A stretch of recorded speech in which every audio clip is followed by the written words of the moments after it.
be a burglary there. But then, 25 seconds after the dispatcher answered her call, Darlene made it clear she was reporting more than a mere burglary.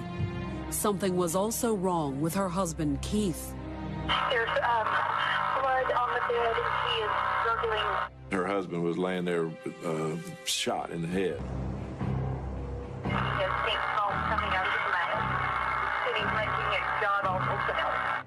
I'm hollering at the kids to get out of the room, and because that was my primary goal. I didn't want them on him because at this point I had no idea what truly had happened. I get them out of the room, and as I'm trying to explain what's going on, and I know I was rambling.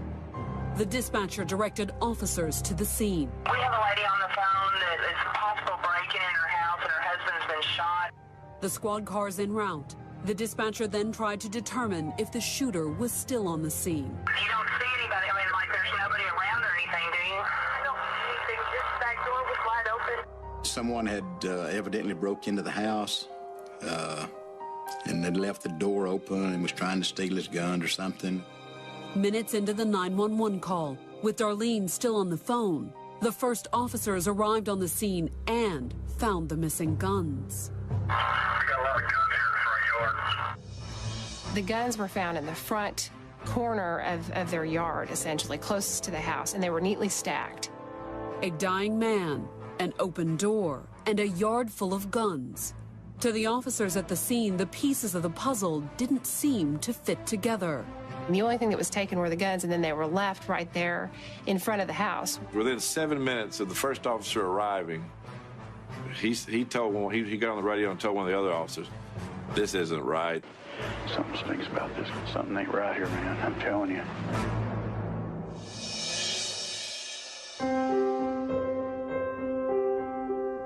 Darlene Doskasil and Keith Gentry met in their junior year of college. Darlene and Keith met at Texas State Technical College, which is just a small little business-type college right here in Waco.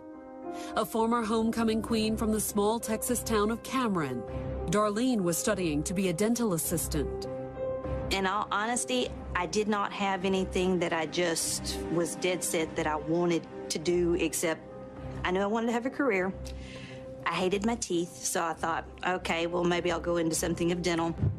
Keith, who grew up outside of Waco, was taking welding and drafting classes. Keith was a fun, loving guy and liked to go out and joke around and have fun. He loved hanging out with his buddies more than anything, but he also enjoyed fishing and hunting. He loved to hunt. You could tell he very much was a people person as well, and he loved to be around people, and that's what originally drew me to him.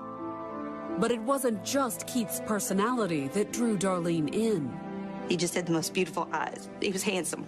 By the time Darlene graduated, she and Keith had been dating for 8 months. But their future together as a couple was uncertain. He was being a typical guy, wanted to still run and go and do, and I think I was more ready to settle down. The couple broke up, and Darlene moved 100 miles away.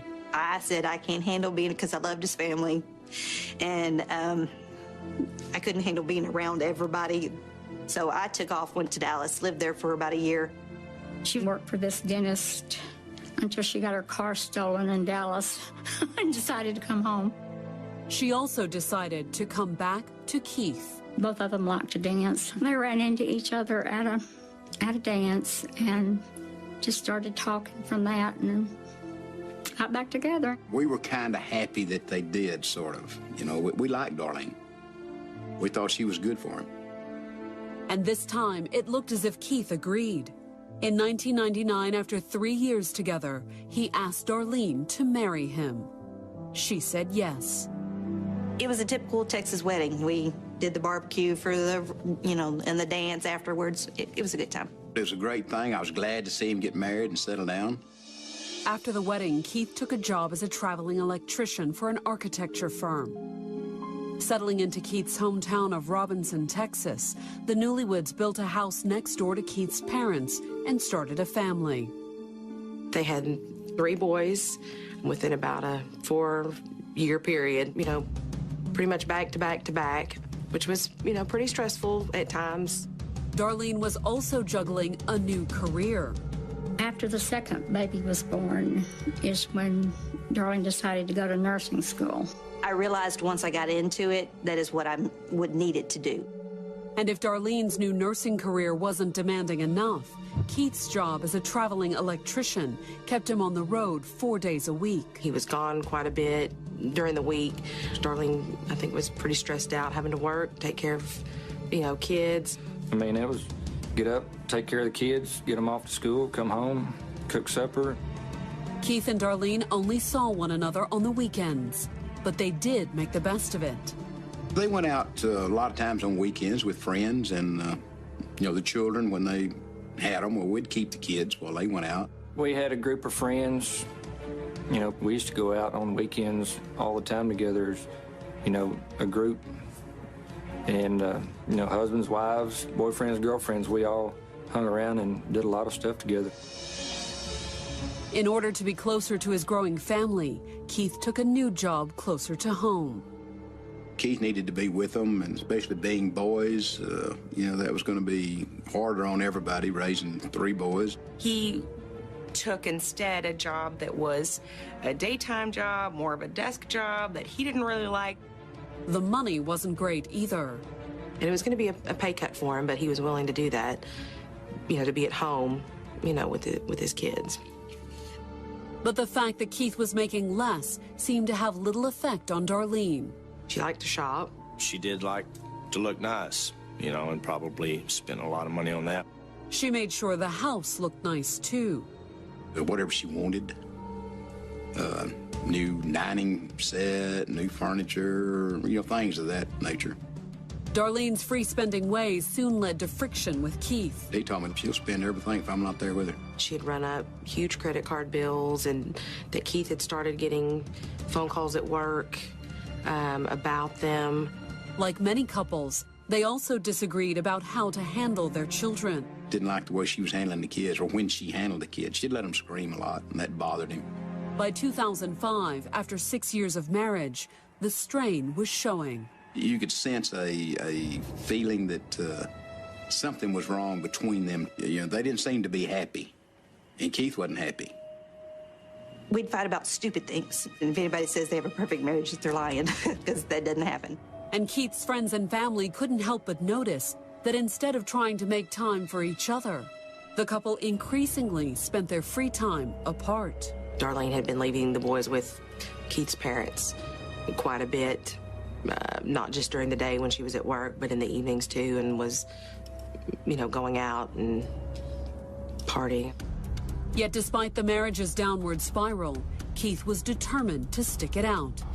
He was a great dad, great husband, a hard worker, and very loyal. Keith had said to her and said to his family, "I'm not going to leave her." And he never would, at least not by choice. Wednesday morning, November 9th, 2005. Darlene Gentry's father-in-law was already up and about well before sunrise. I get up 5:15, 5:30 every morning without an alarm. It's just 7 days a week. I do that, and my first thing is I go outside and get my paper. That particular morning, however, Wayman Gentry had barely settled in to read his paper before he realized the day's biggest news wasn't on the front page. It was in his front yard. About 6:15 is when I seen the police cars coming down Keith's road to his house. Wayman rushed back outside and next door to the house Keith shared with his wife Darlene and their 3 sons. Thought maybe a burglar or something had happened.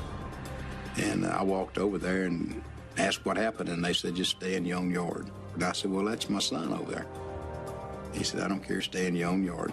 While Wayman Gentry waited anxiously outside, Darlene was inside the house, trying to reach Keith's mother on the phone. I'm trying to get a hold of my mother-in-law because they lived right next door to us, because I didn't want the kids in the house with just everything that was going on. She called my wife while I was outside. She'd called and was explaining the house was cool, the back door was open, Keith's gun was gone. Keith's mother was ready to rush over, But Darlene told her mother-in-law that the police now had her and the boys isolated in a back room. And my wife said, well, I'm going to come get the kids. And she said, you can't. You have to go through the police to get them. She said, well, I'll go through them, but they wouldn't let you over there. Darlene also told her mother-in-law that Keith was fighting for his life. He was laying on his back, and I'm sorry. I remember seeing pink foam coming out of his mouth. This yard was full of ambulances and police and fire rescue and people like that. And I'd heard one of them come outside and say, we've got him stable enough to transport. I never got to see them take him to the hospital, nothing, because they had me barricaded basically in that room, didn't want me going anywhere. Coming up, was Keith shot by an intruder? You have any idea who this could have been? I have no idea. Okay, do you know which way they went? No, I saw nothing. Or someone closer to home? They both got in my face and point blank tells me, I don't know what game you're trying to play. And of course I said, excuse me? Wednesday morning, November 9th, 2005. Emergency units in the small town of Robinson, Texas responded to a 911 call from the home of Keith and Darlene Gentry. Robinson 911, much emergency. I got up this morning. I was in my son's room because I didn't sleep. My back door was open. My husband's guns are all gone. But Darlene Gentry wasn't just reporting a home invasion. It appears that somebody might have broken in the house and shot the homeowner. There is an injured person there. Arriving at the Gentry home within minutes, the officers made an unusual discovery just outside the door. Got guns on the ground right here. They were Keith Gentry's guns laid out on the grass. You know, like a burglar had come, but he'd been scared away. But what had startled the intruder? Based on what the police found inside the house, it wasn't Keith. Mr. Gentry was still in the bed, had his head on the pillow. He was barely alive, with a gunshot wound to the head. There was an entry wound, but no exit wound. The officers at the scene called for an ambulance. Then, with their in-car recorders still rolling, they asked Darlene a few quick questions. You have any idea who this could have been? I have no idea. Okay, do you know which way they went? No, I saw nothing. And other than dialing 911, she hadn't done anything either. They asked if she had done anything to try to help him, and she said no, she didn't touch him. Moments later, the ambulance arrived. As the paramedics struggled to save Keith's life, the patrol officers hustled Darlene and the boys into the back bedroom. Find a spot where you're safe at and let me clear your house for you, okay? Is this all your kids right here? Okay, let me go back here. Come back here with me. Outside the house, Wayman Gentry watched anxiously while the paramedics loaded up his son. We saw him taking him out of the house on a stretcher with breathing apparatuses on him, and that's when we really figured something was bad. As the ambulance rushed Keith to the hospital, Lieutenant Tracy O'Connor arrived on the scene to lead the investigation. Dispatch advised me of a home invasion break-in. But if someone had broken into the house in order to steal Keith's guns, they hadn't gotten very far. One of the first things that I observed was a stack of weapons in the northeast corner of the home that had been stacked outside the house. That kind of seemed odd to me. The guns stacked outside were only the beginning of a long list of unusual circumstances surrounding the shooting. Dispatch may have initially reported the case as a home invasion, but there were no signs of forced entry into the house. There was a door on the east side of the house that was open. The burglar hadn't broken into the gun cabinet either. It's got a glass front. The front of it wasn't broken. Whoever it was got the keys from on top of the cabinet and unlocked it. And then there was the fact that Keith had been shot. Burglar's not going to stay and shoot a person unless he's caught in the act. Keith Gentry hadn't been found sprawled in front of the gun cabinet, however. He'd been shot in bed, a fact that had the patrol officers puzzled, if the chatter recorded by their in-car camera systems was any indication. Something ain't right here, man, I'm telling you. Hoping to shed some light on the situation, the police turned to their only witness, Darlene. I asked if she would come to the police department to allow me to interview her to determine what their activity had been. Once at the station, Darlene gave her account of the morning's events leading up to her 911 call. I wanted to help, tell him anything that I could. Darlene told the detective she had gone out the night before to see an old friend. Miss Gentry had told me during my interview with her of her activity the previous night of going to meeting a friend of hers in a city about 30 miles away. According to Darlene, she had gotten home between 8 and 9. Her and her husband had discussed some money issues. Keith and I sat down and talked in the living room just about normal things and, of course, money and everything else and what we need to do to, to get out of debt and everything else. Although, as Darlene admitted, the discussion had started with an angry confrontation.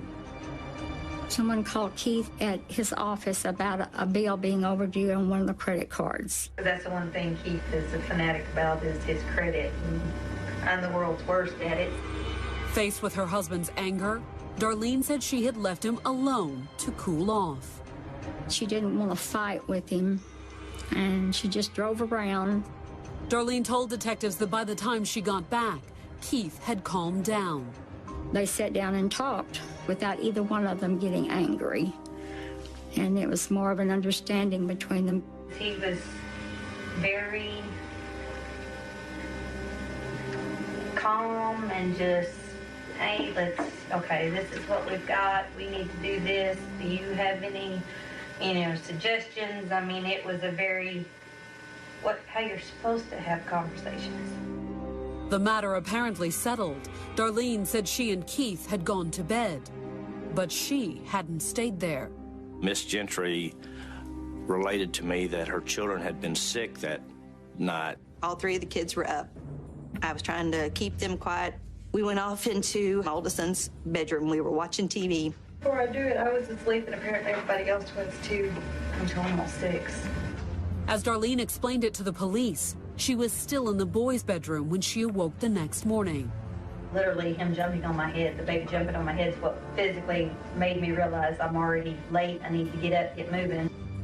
Darlene said she had gotten the kids up and started their morning routine. But then Darlene said she had noticed their back door standing wide open. I said, it's cold in here, and that's when I saw the back door open. My first impression, it was me that did it because I'd gone out earlier in the night to throw away a dirty diaper. And I thought I just didn't shut it hard enough. And when I turned around, I realized the gun cabinet was open, and there were no guns inside of it. And so then I screamed at Keith, telling him his guns were not in the gun cabinet, that he needed to get up. But Keith wouldn't get up. Snores, so I kept thinking it just sounded different. It didn't sound like he always snores.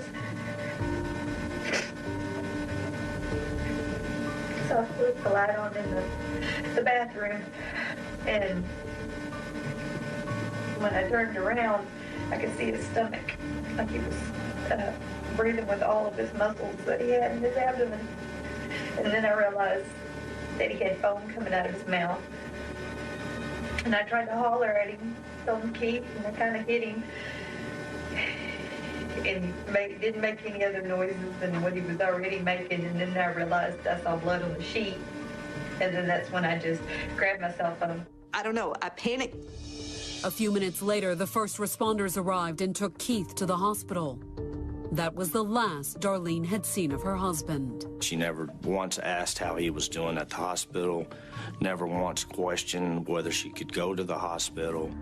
Darlene's lack of curiosity about her husband's condition wasn't all that the detectives found disturbing. Why hadn't Darlene, a registered nurse, tried to administer first aid to her husband?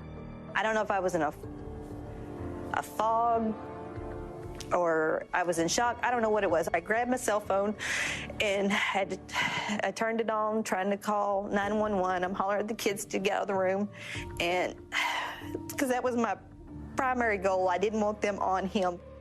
Darlene's answer struck the investigators as odd. You know, even someone that's not trained in medical care, when their spouse is injured, they're going to try to do something to help that person. she made no effort. Time was of the essence there. He was still alive and could probably benefit from some kind of help.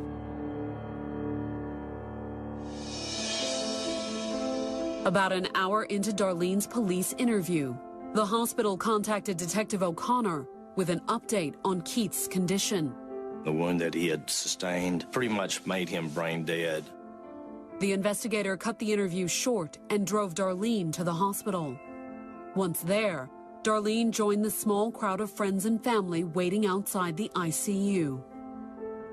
Minutes after he was removed from the respirator, Keith Gentry passed away.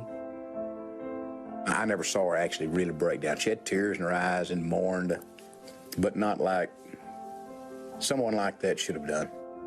The family was still gathered around Keith's bedside when Detective O'Connor stepped into the room and pulled Keith's father aside.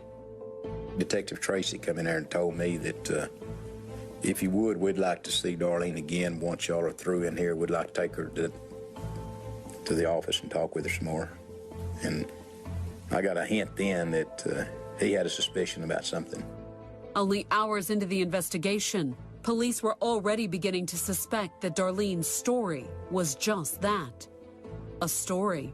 The whole story just didn't make any sense, and the fact that she says she hadn't heard anything, the house wasn't that big, and she said she didn't hear anything happen. All the weapons that were in the house were supposedly taken out to the front yard and laid out. No burglar's going to come and neatly stack guns in a row. For Detective O'Connor, Darlene's behavior following the shooting raised a red flag. Miss Gentry kept drawing the attention back to herself just by her demeanor. And when Darlene returned to the police station after her trip to the hospital, it soon became clear the detectives weren't interested in finishing her statement. They wanted a confession. They both got in my face, and O'Neill point blank tells me, I don't know what game you're trying to play. And I thought, and of course I said, excuse me? I basically said, okay, look, this isn't gonna work. And I said, I think I need an attorney. Coming up, will new evidence add credence to Darlene's story? The firearm was missing and was not at the house. And will it lead to Keith's killer? I said, aren't y'all missing the murder weapon? And he said, yeah. I said, you know, this don't seem right to me.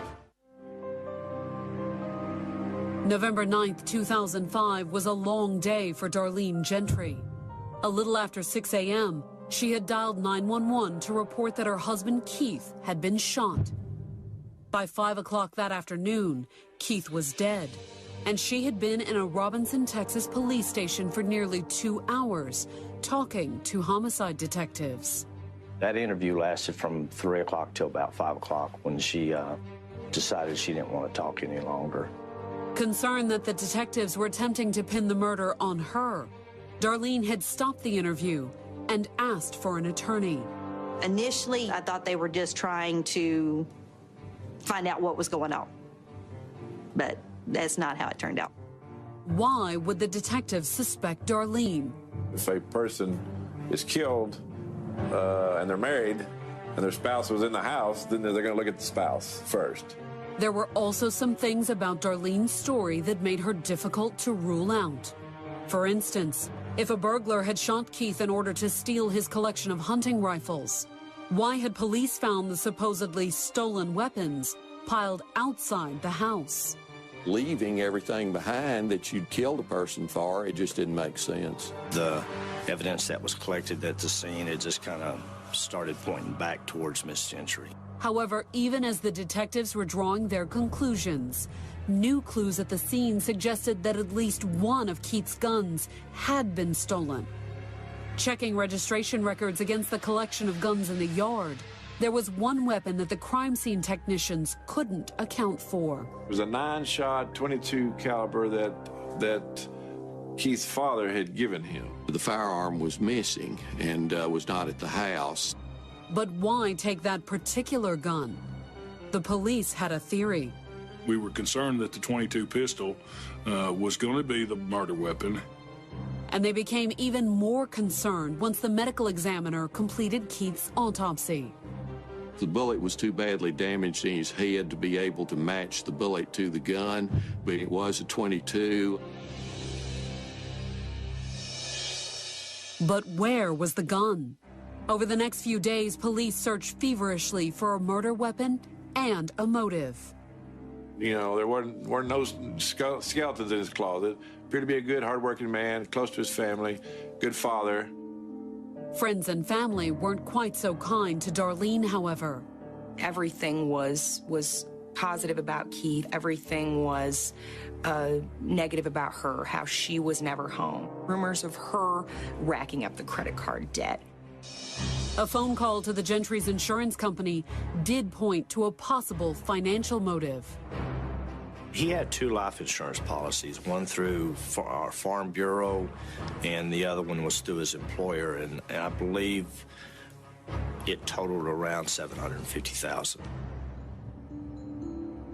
On November 27, 2005, the police went to a McLennan County judge and requested a warrant for Darlene's arrest on suspicion of murder. The more they looked at her and maybe tried to eliminate her, everything just kept coming back to her. I felt the strongest piece of evidence was the 911 call, because it just became obvious when you listened to it that you thought she was trying to set up the burglary. The next morning, November 28th, Robinson police called Keith's parents and told them they were about to arrest Darlene. It shocked us. Thoroughly shocked us. Still believe she was innocent at that time. Darlene insisted she was innocent, and family members were convinced the police were wrong. They even helped raise her $50,000 bail, and by that evening, she was out of jail. Keith's parents were so confident in their daughter-in-law's innocence that they allowed Darlene and her sons to move in with them.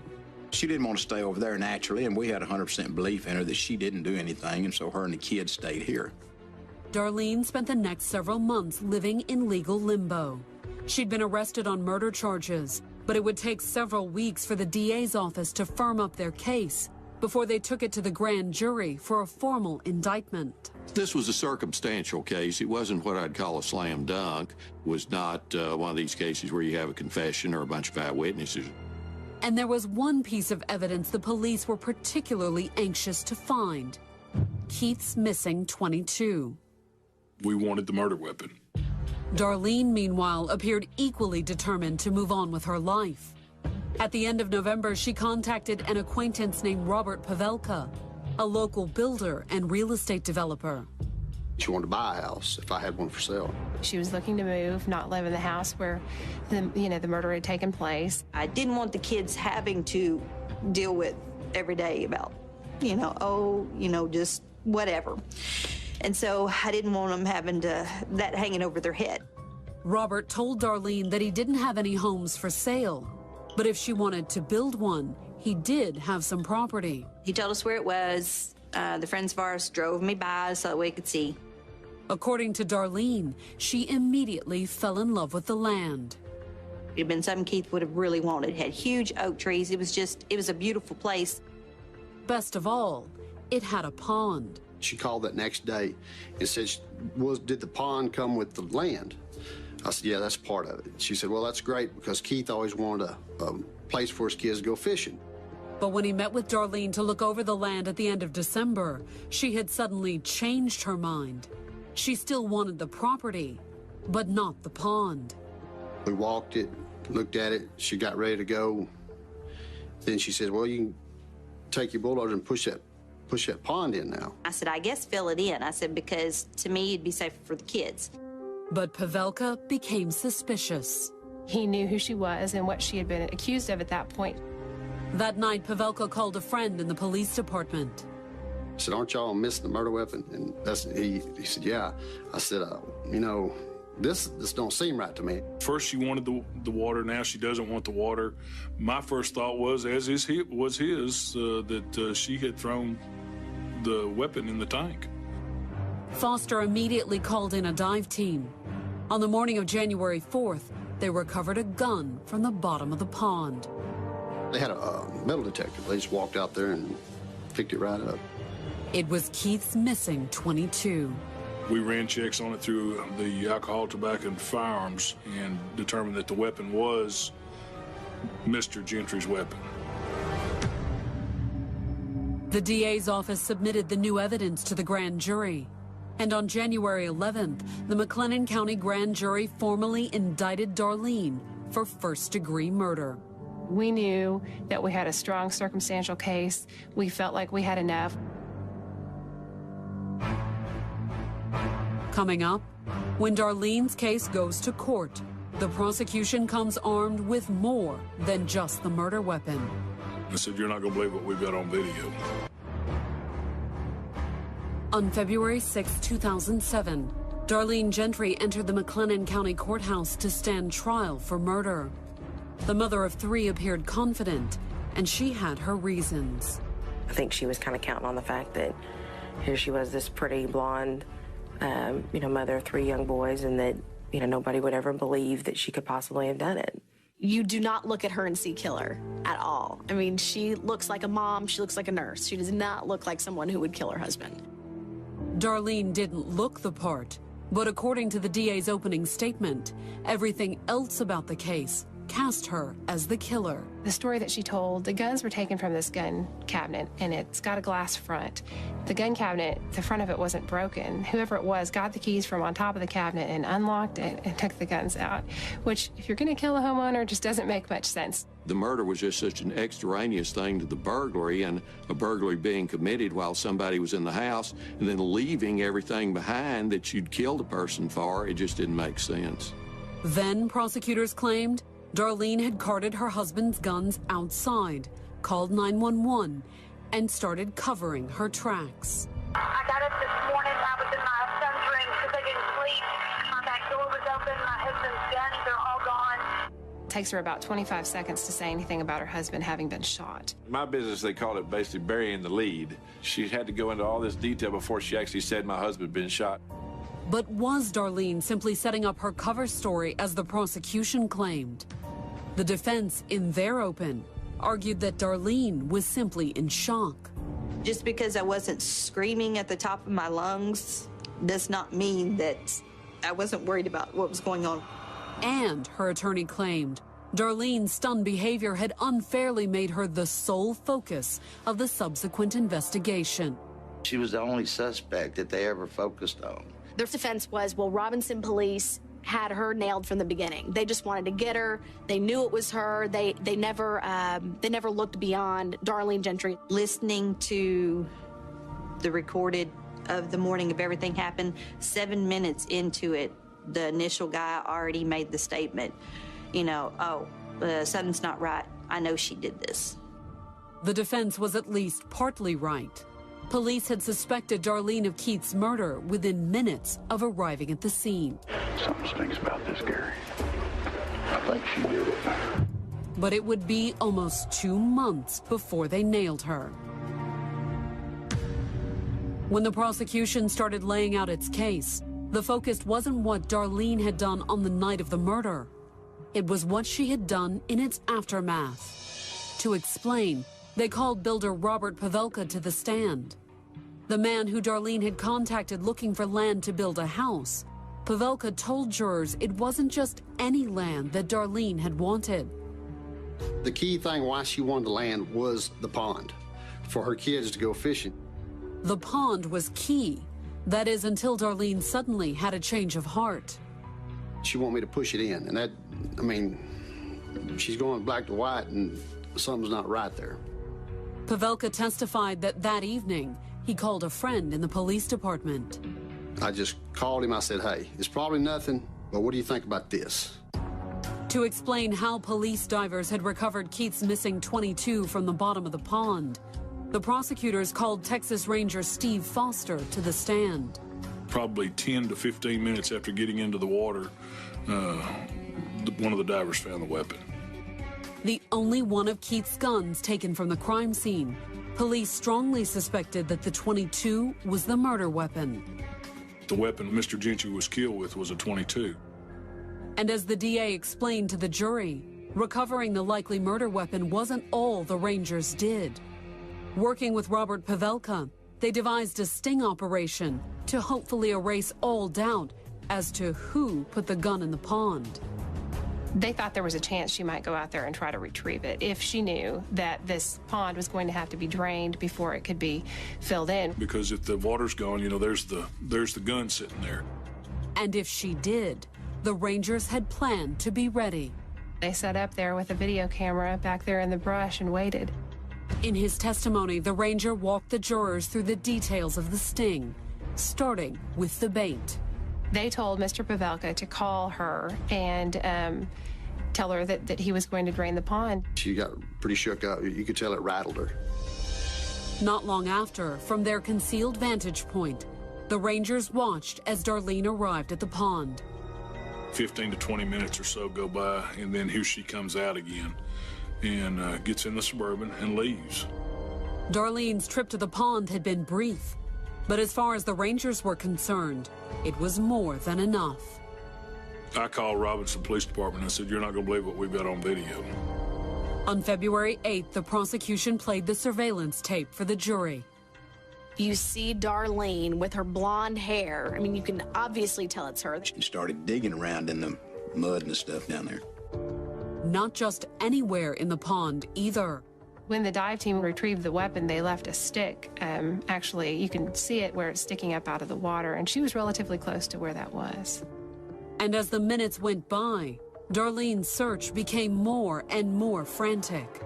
She is fishing, and she's fishing, and she's fishing. And I mean, she is looking for something. She couldn't find it because we'd already had it. With the image of Darlene looking for the murder weapon fresh in the jury's mind, the prosecution rested its case. That's the kind of evidence you almost never get. The packed courtroom now waited to hear Darlene's defense, but they wouldn't hear it from her. Her attorney advised her not to take the stand. If Darlene had testified in the trial, she would have had to answer some questions, which I think might have been very difficult for her to answer. 9 times out of 10, once you get up on the stand, they turn everything around, and it doesn't do you any justice to be up there. It's more harm done than good. February 8th, 2007. It had been more than a year since Darlene Gentry's husband had been shot in his bed. And now it was up to a jury to determine if the 34-year-old was guilty of murder. Throughout the trial, there wasn't much anything from her emotion either way. She seemed very calm and a very pretty girl. I called her the cute little blonde mommy. The prosecution had no witnesses to the crime, but what they did have was a video. Darlene wading around in the pond where police had recovered the probable murder weapon. A place where prosecutors say Darlene had no business being unless she was guilty. Why on earth is she out in the pond if she isn't looking for the gun? And if she knows the gun's there, then she's got to have been involved in the murder. And what had the defense used to counter the video? The answer was nothing. The defense had rested without so much as a word about the video.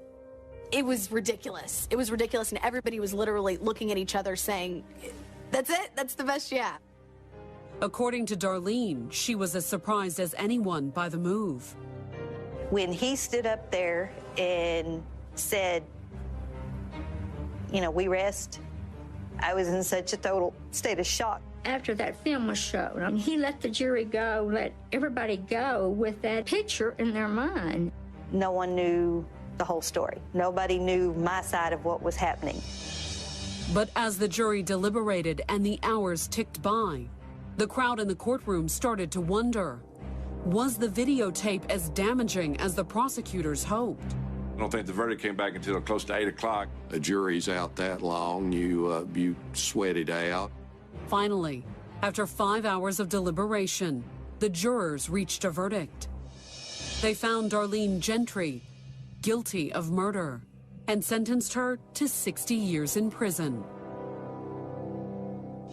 Immediately after her trial, Darlene filed an appeal for a new trial, claiming the surveillance tape should never have been allowed in court. She says she heard a rumor that the gun had been thrown into the pond. Even at the time, she said she realized it was a mistake.